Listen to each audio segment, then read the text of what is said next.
आज हम लोग बात करने वाले हैं बीए पार्ट 1 हिस्ट्री ऑनर्स का पेपर 2। पेपर 2 का ये चैप्टर 6 है और चैप्टर 6 का भाग 1 हम लोग बहुत अच्छा से पढ़ लिए थे, ये भाग 2 है और जल्द ही हम लोगों को पेपर 2 भी खत्म करना है। जैसे पेपर 1 पूरी तरह से कंप्लीट हो गया है वैसे ही पेपर 2 भी हम लोगों को जल्दी से जल्दी कंप्लीट करना है और हम लोगों का कोर्स एकदम कंप्लीट हो जाएगा।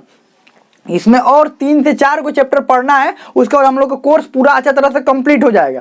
तो और पेपर 1 का अगर आपने वीडियो नहीं देखा और पेपर 1 के क्लासेस नहीं देखा है, क्योंकि पेपर 1 पूरी तरह से कोर्स कंप्लीट हो गया है, अगर नहीं देखा है तो इसी चैनल पर प्ले लिस्ट में है, देख सकते हैं। इसी वीडियो के या इसी वीडियो के नीचे लिंक डिस्क्रिप्शन में दिया गया है, वहां से भी देख सकते हैं, या इसी चैनल में प्ले लिस्ट भी है, वहां से भी देख सकते हैं। और चैप्टर 6 से पहले पेपर 2 का चैप्टर 6, पेपर 2 अभी चल रहा है, पेपर 2 का चैप्टर 6 या 6 से पहले का भाग का वीडियो अगर देखना चाहते हैं तो उसका भी लिंक इसी वीडियो के नीचे डिस्क्रिप्शन में दिया गया है, आप वहां से देख सकते हैं, या इसी चैनल पर प्ले लिस्ट बना हुआ है, वहां से भी देख सकते हैं। तो चलिए हम लोग शुरू करते हैं। अध्याय 6 है हम लोग, क्या है अध्याय 6। अब अध्याय 6 में भाग 1 में हम लोग क्या पढ़ रहे थे?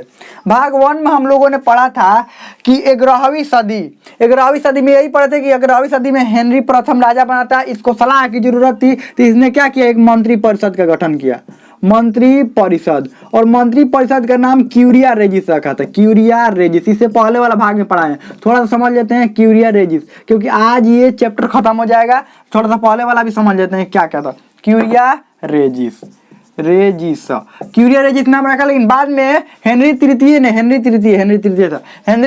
ने इसका नाम पार्लियामेंट रखा। सलाह देने वाले मंत्री परिषद का नाम पार्लियामेंट, लेकिन देखिए ये सलाह तो दे सकते हैं, लेकिन राजा मांगेंगे तभी सलाह देंगे, ऐसा नहीं सलाह दे सकते, और राजा इसके सलाह मानने के लिए बाध्य नहीं होंगे, यानी कि माने ना माने राजा की मर्जी है। आगे बढ़ते हैं। उसके बाद स्टुअर्ट वंश का शासनकाल देखिए, उसके बीच में भी कई वंशों का शासनकाल आया, लेकिन हाँ स्टुअर्ट वंश का शासनकाल। अब स्टुअर्ट वंश का शासनकाल को देखते हैं, क्योंकि बीच में वाला ज्यादा महत्वपूर्ण नहीं है।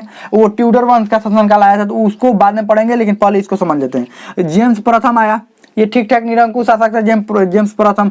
चार्ल्स प्रथम था, ये तो पूरा निरंकुश था, किसको ये अपने मर्जी से सब कार्य करता था। इसलिए ये कब बना था? 1603 से 1625 तक था। और देखिए 1603 से कब तक था? 1603 से ये 1625 तक था। अब देखिए यहाँ पर ये 1603 से ये 1603 से 1600 यहाँ पर 1625 तक ये था, और ये 1625 से ये 1625 से 1649 में तो इसको फांसी ही दे दिया गया, ध्यान रखिएगा। 1649 में इसको फांसी दे दिया गया। 16 ये बहुत निरंकुश था, इसी के उदाहरण पर ये भी चल रहा था। कौन? इसी के जो कहते हैं ना, इसी के पीछे पीछे ये भी चल रहा था। इसके बाद राजा बनने के बाद ये बना, तो ये भी ठीक ठाक निरंकुश आ सकता, लेकिन ये 1649 में इसको फांसी दे दिया गया। कौन? इसी की जनता द्वारा इसको फांसी दे दिया गया। उसके बाद सेनापति को राजा बनाया गया, जिसका नाम था क्रमवेल, लेकिन ये भी निरंकुश साबित हुआ। और उसके बाद कौन राजा बना? चार्ल्स द्वितीय का राजा बनाया गया, ये ठीक ठाक राजा था। और उसके बाद जेम्स द्वितीय बना, तो ये निरंकुश शासक था, ध्यान रखिएगा। इसकी 2 पत्नी, पहली और दूसरी। पहली पत्नी थी वो कौन सा धर्म मानती थी? पहली पत्नी थी वो देखिए, और पहली पत्नी और दूसरी पत्नी पहली पत्नी जो प्रोटेस्टेंट, और दूसरी पत्नी क्या मानती थी? कैथोलिक। इसकी एक लड़की थी, एक पुत्री थी, जिसका नाम था क्या? मेरी। इसकी शादी हुई थी हॉलैंड के राजा विलियम से, विलियम ऑफ ऑरेंज, ऑरेंज नाम लिखते हैं, ऑरेंज से शादी हुई थी इसकी। ये सब क्या थे? प्रोटेस्टेंट धर्म को मानते थे। और ये जेम्स द्वितीय भी कैथोलिक, और इसकी पत्नी भी कैथोलिक धर्म को मानती थी। तो कैथोलिक धर्म को तो यहाँ पर विरोध प्रदर्शन हुआ, आपको पता है, पिछले भाग में बताए थे, विरोध प्रदर्शन हुआ। इसके एक पुत्र ने जन्म ले लिया। जब पुत्र ने जन्म लिया तो लोगों को लगा कि अब पुत्र ही राजा बनेगा, तो ये कैथोलिक मान रहा है, तो पुत्र भी क्या मानेगा? कैथोलिक। और राजा भी कैथोलिक का धर्म मानता था। ये प्रोटेस्टेंट वाले पर बड़ा अत्याचार करता था, प्रोटेस्टेंट वाले पर। तो लोगों को अब लगा कि अब इसका एक पुत्र इसका पुत्र का जन्म हो गया, तो लोगों ने समझा कि पुत्र भी क्या होगा? कैथोलिक, और ये भी कैथोलिक। तो अब ये क्या करेगा? प्रोटेस्टेंट पर अत्याचार करेगा। वैसे भी देख लीजिए, इसमें जितना भी राजा हुए सब निरंकुश हुए।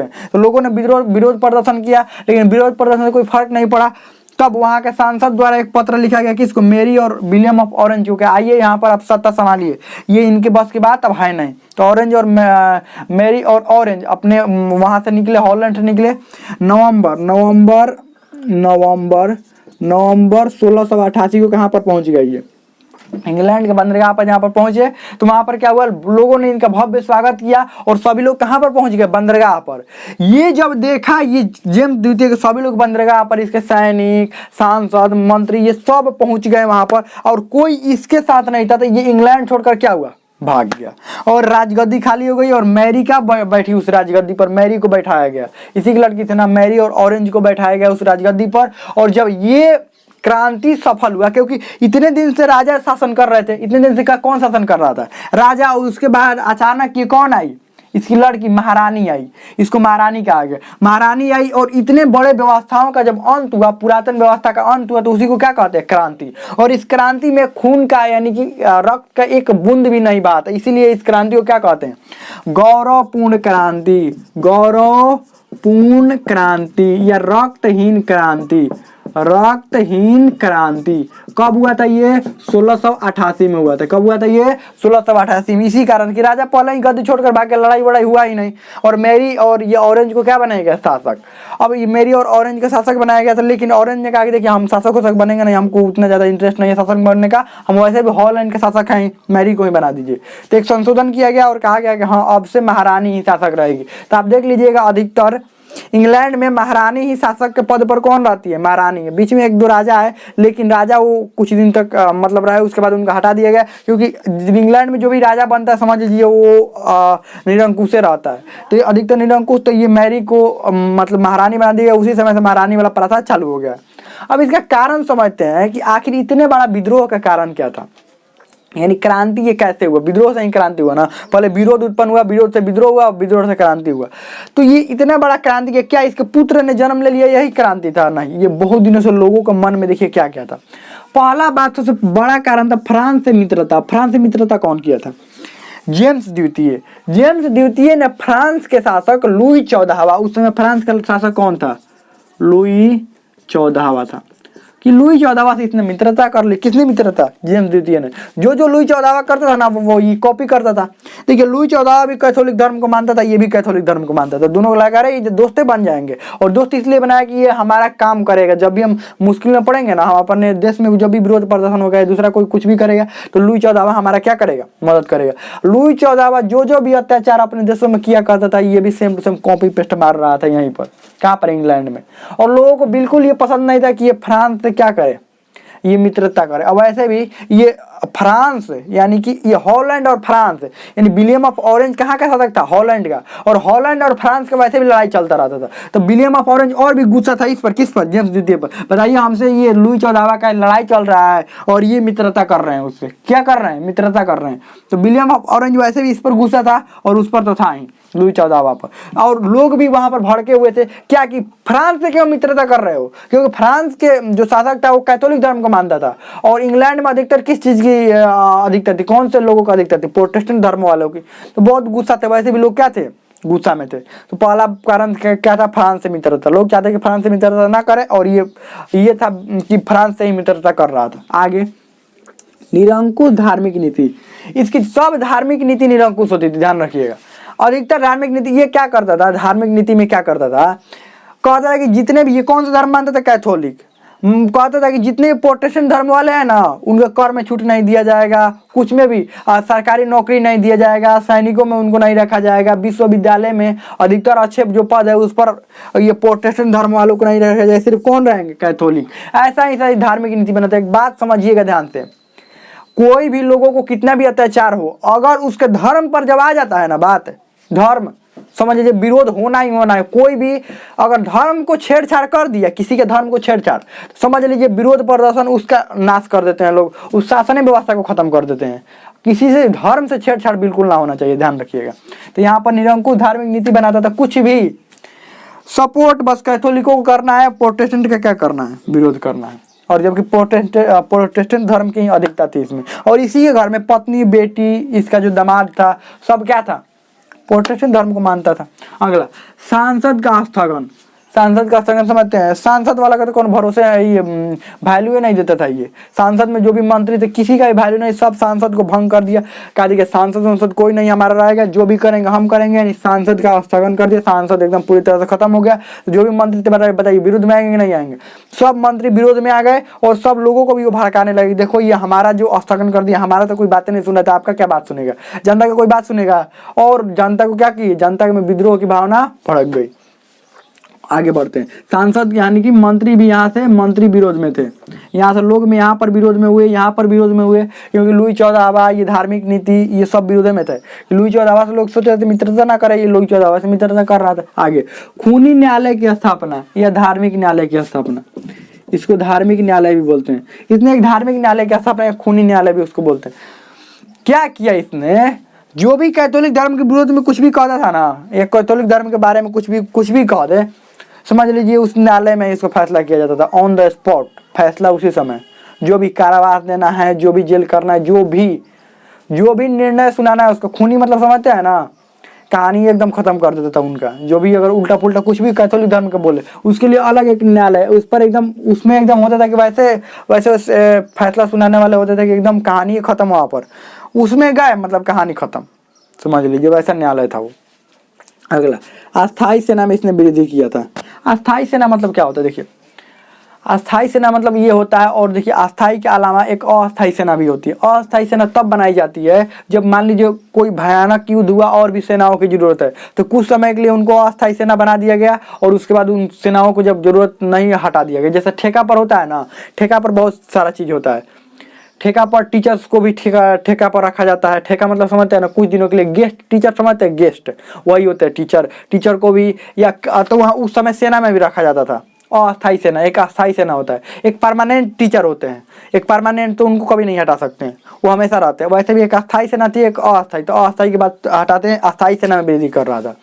अस्थाई सेना मतलब परमानेंट सेना, वो हमेशा सेना रहेगी, मतलब एक बार जो एक बार सैनिक बन गया ना, वो आजीवन सैनिक रहेगा, मतलब आजीवन उस सेना में भर्ती रहेगा। अब आगे पदों पर बढ़ता रहेगा, उसको कोई हटा नहीं सकता, बड़ा गलती कर देंगे तो हटा देगा। अस्थाई सेना में वृद्धि तो कर रहा था और उसमें अधिकतर कैथोलिकों को रख रहा था, प्रोटेस्टेंट थे ही नहीं। अब इनको डर ये लग रहा था ना कि सब इसमें कैथोलिक हो जाएंगे, किसी दिन आक्रमण हम ही पर ना कर दे, देश में रहकर देश में लोगों पर आक्रमण ना कर दे, तो सब कैथोलिकों है इसमें, दिमाग एको दिन घुमा ना तो सब किस पर आक्रमण कर देंगे, उसी में प्रोटेस्टेंट धर्म वाला। इन सबके पास हथियार है, इनके पास तो हथियार नहीं था, ये तो आम लोग थे ना, और इसमें जो सेना में लोग रहेंगे सबके पास हथियार रहेगा, तो इसीलिए लोग और विरोध में बढ़ के बताइए हम लोग क्यों नहीं रहेंगे, सिर्फ कैथोलिकों ताकतवर है, हम लोग ताकतवर नहीं है। यहाँ पर विरोध की भावना भड़की। आगे विश्वविद्यालय में हस्तक्षेप करने लगा। सरकारी संस्थानों में कौन टीचर रहेंगे, किस धर्म को रहेंगे, धर्म के आधार पर टीचरों को बांटने लगा, किस धर्म के टीचर पढ़ाएंगे ये धर्म का अनुसार। और अगला सबसे अंतिम वाला, जेम्स द्वितीय का पुत्र का जन्म, सबसे महत्वपूर्ण कारण था। लोगों को लग रहा था ये सब अत्याचार कर रहा है, ज्यादा दिन तक नहीं करेगा, इसका तो है नहीं है एक लड़का तो है नहीं, तो इसके बाद ये लड़की शासक बनेगी, लोगों को ये लग रहा था। लेकिन जैसे ही पुत्र का जन्म हुआ ना, जून 1988 में लोगों के अंदर विद्रोह की भावना भड़क गई कि जब पुत्र का जन्म हो गया तो इसके बाद कौन बनेगा पुत्र, और ये सब वैसा ही कार्य करता रहेगा, तो लोगों के अंदर क्या हुआ, विरोध की भावना भड़क गई। सबसे विरोध की भावना भड़काने के तत्कालिक कारण मतलब यही था। तत्कालिक मतलब ये होता है ना, देखिए तत्कालिक कारण का मतलब क्या होता है, उसी कारण से वो शुरू हो गया, उसी समय पहले से था लेकिन उसी समय वो कोई भी कार्य हुआ और उसी के बाद कोई और कार्य शुरू हो गया। जैसे पुत्र का जन्म होते ही लड़ाई शुरू का मतलब विद्रोह शुरू, तो यही था तत्कालिक कारण, उसी समय के कारण को तत्काल जो काम हुआ ना, तत्काल उसके जो भी प्रभाव हुए उसको तत्कालिक कारण बोलते हैं। परिणाम समझ लेते हैं। राजा की शक्ति में कमी आ गई। इसके बाद क्या हुआ, जैसे ये मेरी यहाँ पर शासक बनी, सबसे पहले यहाँ के सांसद ने क्या किया, राजा की शक्तियों में, इनके जो शासक थे उनके शक्तियों में कमी कर दी। रानी को बस नाम के लिए रखा गया कि महारानी है, नाम के लिए रख दिया गया महारानी है, लेकिन उनके कोई ज्यादा ताकत नहीं थी, मतलब सब काम सांसद करते थे। ध्यान रखिएगा, सांसद के जो भी मंत्री होते सब कार्य वही करेंगे, इसीलिए राजा की शक्ति में कमी किया गया कि सब जब मन तब ये क्या हो रहा है, निरंकुश हो जा रहा है, किसी को बातें नहीं सुन रहा है। लेकिन सांसद में बहुत सारे जो मंत्री रहेंगे तो निरंकुशता वहां पर नहीं रहेगी। देखिए एक आदमी रहता है तब ना निरंकुशता हो जाती है, अगर बहुत सारे लोग रहेंगे और हर धर्म के रहेंगे उसमें निरंकुशता नहीं होगी। दूसरा क्या हुआ, परिणाम इसके समझा रहे हैं, इसके बाद क्या परिणाम हुआ। संवैधानिक, इसके बनने के बाद संवैधानिक राजतंत्र का स्थापना, यानी कि अब संविधान के अनुसार चलेगा। ध्यान रखिएगा, संवैधानिक मतलब एक नियम कानून के अनुसार चलेगा, जो भी चलेगा नियम कानून के अनुसार चलेगा। देखिए कि ये संविधान, ये नियम, ये इस नियम के तहत ये होगा, इस नियम के तहत ये होगा। और ये भी संशोधन किया गया इसमें कि सभी धर्मों का, अब ये नहीं देखा जाए कि ये प्रोटेस्टेंट है, ये कैथोलिक है, ये है, ये है। अब सबको मतलब बराबर का अधिकार दिया जाएगा। क्या दिया जाएगा? बराबर का अधिकार, यानी कि सभी लोगों को मतलब बराबर की मान्यता दी जाएगी। सेना पर सांसद का अधिकार हो गया। अगला क्या था? सेना पर सांसद का अधिकार। अब यहाँ पर इस कारण को मिटा देते हैं, या यहीं पर और भी एक दो कारण है सेना पर। और ये धर्म के क्षेत्र में क्या था? 3 गो ना 4 गो, सभी धर्मों को मान्यता, सभी धर्मों को मान्यता दे दिया गया। उसके बाद क्या हुआ? विदेशी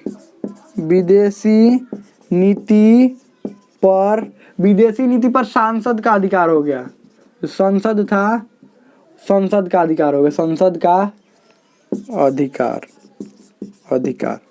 मतलब विदेशी नीति, जो भी किसी से बात करना है, कैसा संबंध रखना है, इस देश से मित्रता रखनी है कि नहीं रखनी है, ये सब किसके हाथों में आ गया?